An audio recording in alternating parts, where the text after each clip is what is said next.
All right, everyone, welcome to Forex Market Monday. So, as I break these one big video I did at the end of every Friday into little ones, one I'm going to do every Monday is part of my Monday Forex and crypto routine where I review the charts. I'm going to do that with you guys from weekly down to 4 hours. We're going to set some alerts, and then that's pretty much all I do for crypto. Is if those alerts are hit, maybe our crypto and Forex, I'll bring up my trading application, I'll place a trade, and then walk on. This is the only time I really look at these things is on the weekend, just because they're not moving too crazy that I care about.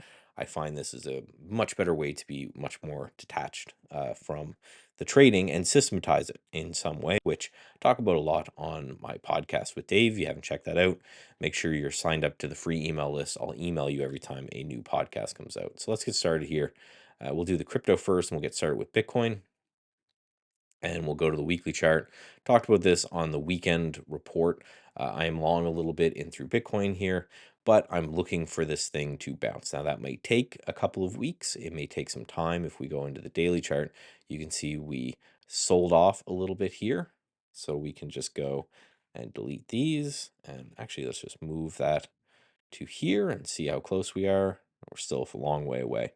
So there's really nothing for me to do too much that I can see here on the Bitcoin side of things, unless we get back above this high. So I'm just going to add an alert, and then we can move on from there.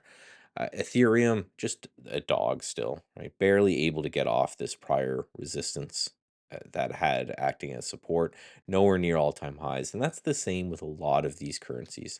ADA, not doing well. XMR, not doing well. Doge, it's looking a lot like Bitcoin with this giant cup and handle.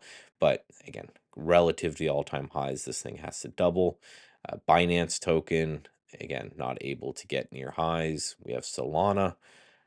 Solana's actually, looking at this, Solana's looking a little bit better even than Bitcoin. So I'm going to put a right up there. I'm going to put that on Solana. I think that'd be interesting if we broke this resistance area. That might be an interesting place to take a trade. We have Ripple with a little bit of a pop up, but still, right, if we zoom out and we compare this to the other cryptos, just it can't even get going. Not even close to all-time highs. Tron, nothing interesting. TRX, AVAVX, and we have Link, and we have Polkadot. And essentially what I do is, I think once a month I go through Coin Market Cap, I grab like the top 20, and that's what I'm going to look at. I'm not going to be one to really trade dog with hat or anything like that, but we have pullbacks happening in the precious metals. So we have pullbacks in both dollar or gold and silver. So I'm actually going to watch those, and I think I'm just going to watch these prior highs. Right, we can come in and we can take a look at these prior highs. So what I'm going to do when it comes to my trading is, if and when these alerts are hit, then I bring them up, and I usually go into a 4-hour chart, and then I'm going to look for some stabilization. Right, so I'd be interested in maybe buying gold in if it got to around this area, if it pulled back that deeply to this breakout, with an absolute stop, I'm wrong on the position below this low right here,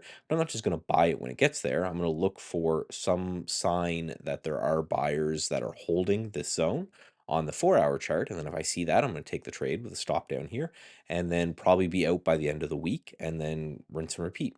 Again, this is the way that I pretty much look at these different currencies, which again, gold and silver, I trade with Forex broker or Forex prop firms. So that kind of looks the same. So silver is very interesting to me, in which it's relatively pulling back a little bit less. So I'm more interested in silver here to the long side based off of what I'm seeing, because we have a pullback to this prior resistance. So if this pushes higher, I'll be interested. So again, on the 4-hour chart, what I would look to see is some amount of holding that's going on here.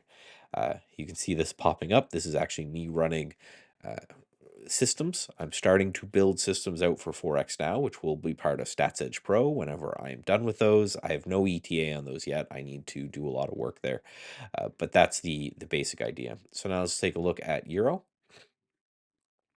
And Euro looks very interesting. We talked about this on Yeah, the dollar index. We talked about this on Friday, and the dollar index looks very, very close to potentially breaking down here. So if we go to Euro USD, it's going to look like the opposite. So Euro for me would just be a breakout play above these prior highs right here.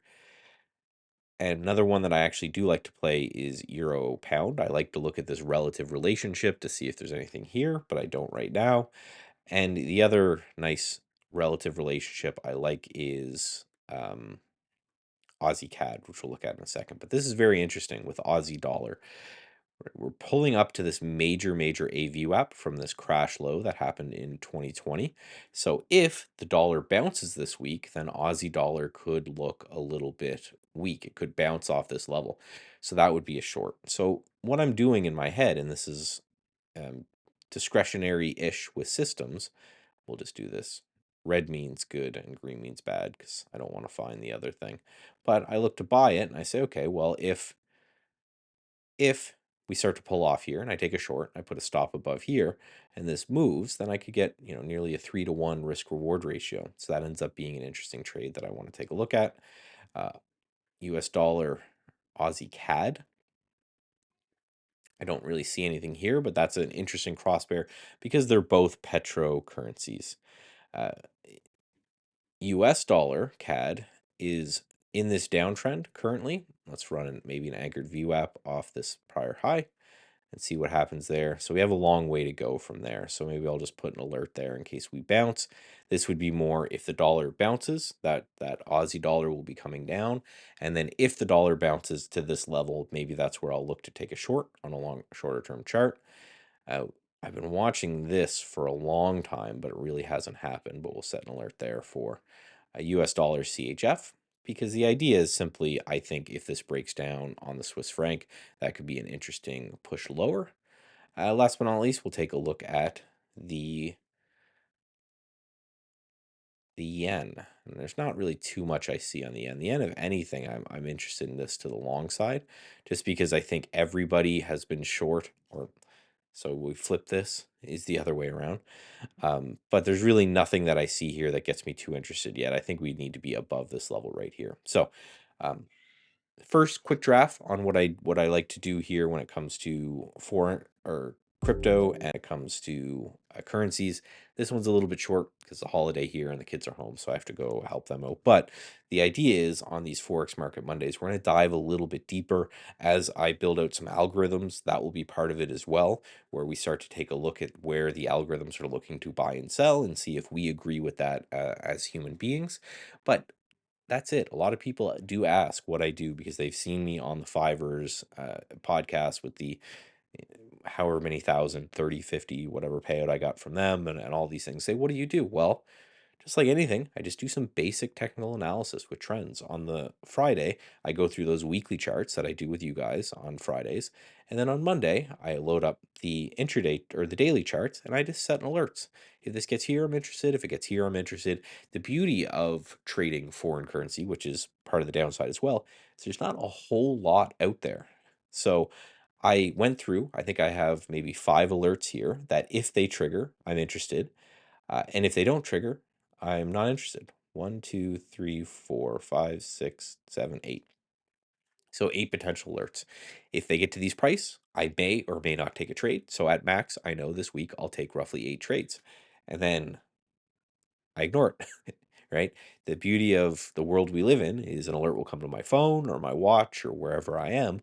And if and when it gets to that area, I'll watch it on a 4-hour chart and see what I want and set up my order, hit the button, and then close it again. I find unless you're day trading these currencies, it's best to have a target out there, a stretch target of where they could get to, because these things don't trend very much, and take that trade if it gets there, and otherwise ignore it. I trade 24/7. We don't need to kill ourselves. And as someone who trades multiple currencies, I think that's very important as well. So, more detailed next Monday. Certainly, when it's not a holiday, maybe I'll share some work I'm doing with the forex trading algorithms as well. And I will talk to you guys next time.